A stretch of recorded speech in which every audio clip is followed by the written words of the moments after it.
Princess Catherine is one of the most stylish women in the world, and often incorporates hidden messages into her outfits. The Princess of Wales uses fashion to convey hidden meanings in most, if not all, of her outfits. During one visit to the Royal College of Obstetrics and Gynecology in 2022, along with Princess Anne, Prince William's wife placed a special symbol on her 400-pound dress. Children's charities have always been particularly close to Catherine's heart, and she patronizes several of them, including the Royal College of Obstetrics and Gynecology, which she visited in April 2022. Royal fashion expert and celebrity stylist Miranda Holder told Fabulous, Catherine wore clothes from one of her favorite contemporary brands, Self-Portrait. Her outfit consisted of a blazer-like dress with a belt, and a skirt of familiar Catherine silhouette. The royal fashion expert went on to note that while the Duchess of Cambridge owns dresses of various colors, she chose a cream color for this particular occasion. Upon closer inspection, it was apparent that special adjustments had been made to the look in honor of the event, Miranda noted. Catherine and her stylist added an embroidered pineapple motif with a complementary cream thread that supported the elegance of the outfit on the front of her blazer. According to Miranda, the pineapple was a symbol often worn by people struggling with infertility. She explained, it served as the perfect finishing touch to Catherine's outfit, showing her solidarity with many midwives training at the college. Historian Robert Lacey, in his new book about Princes William and Harry, detailed Kate's plan that she allegedly carried out in 9 years. Not so long ago, some tabloids portrayed Meghan Markle as a calculating woman sneaking affectionately into the royal family.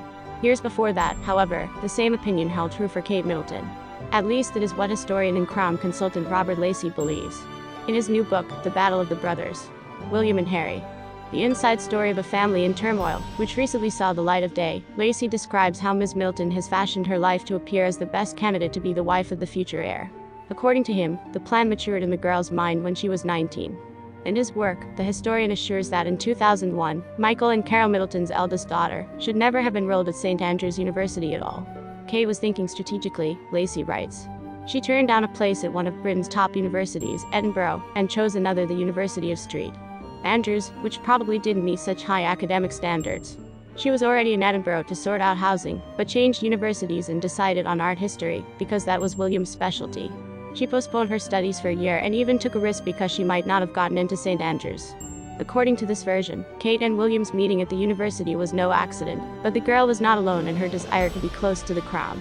According to Lacey's book, after it was announced that Prince William would be going to university in Scotland, applications skyrocketed by as much as 44%. The future spouses met during their first semester, but William looked at Kate only as a friend. The classmate even posed as his girlfriend to shield His Highness from excessive attention from the opposite sex, but there was never a spark between them until a certain point. The turning point, as you know, was when Miss Middleton appeared on the runway in a translucent dress at a charity fashion show on March 26, 2002. According to Lacey, there was a subtle calculation in that, too. This is a strategically minded lady who knows what she wants and gets it, claims the author of Prince William and Harry. Romance ensued between the former friends, and they began renting rooms in the same apartment with their friends, so that they could communicate freely and not draw undue attention to themselves. They managed to keep a secret even from their neighbors. But after graduation from university, the couple's relationship twice had crisis moments that led to a breakup. However, each time Kate managed to remind the prince about herself, and they were reunited again. The press drew attention to the fact that His Highness and Miss Middleton have been together for many years, but there was no ring on the finger of the girl. The most scathing of the media workers even gave Kate a hurtful nickname, hinting at her unenviable position. According to Robert Lacey, the girl even managed to overdo the plan. William didn't want to get married until he was 30 years old, the biographer wrote. She waited 9 years, but in the end she got it at the age of 28, so it's another strategic achievement on her part, and she turns out to be the perfect heiress to the throne. Among royal admirers, however, Lacey's opinion is shared by a minority. The rest prefer to believe in true love.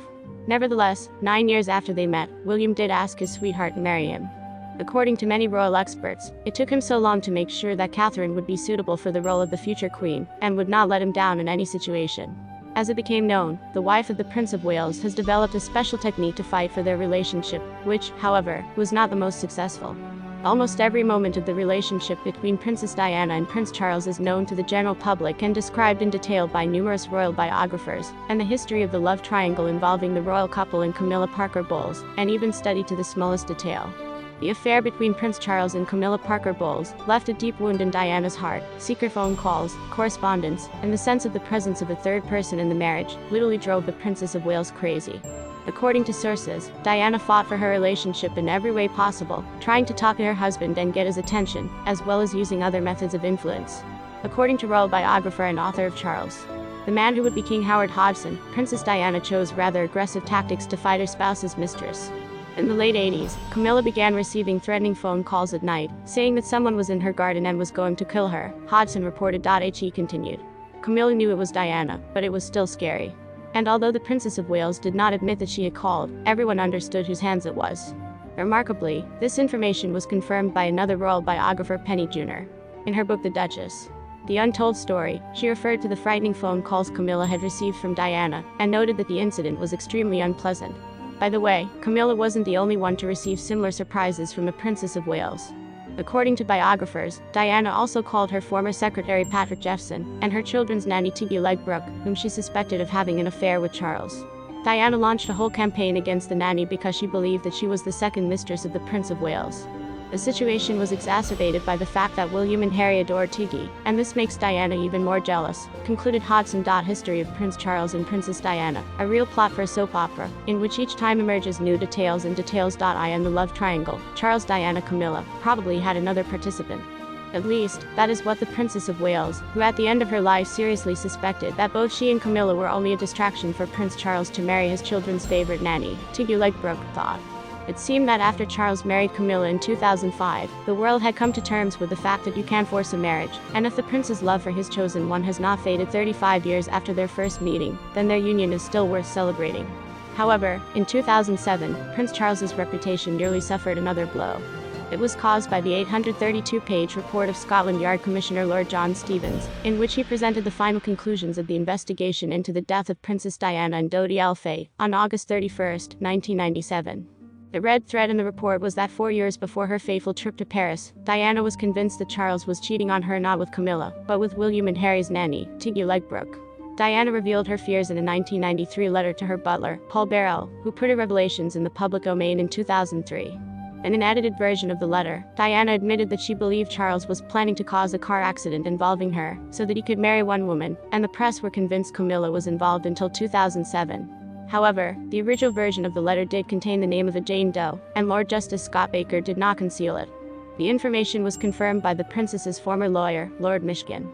The witness said that in 1995, Diana had tried to persuade him that neither she nor Camilla were really interested in Charles.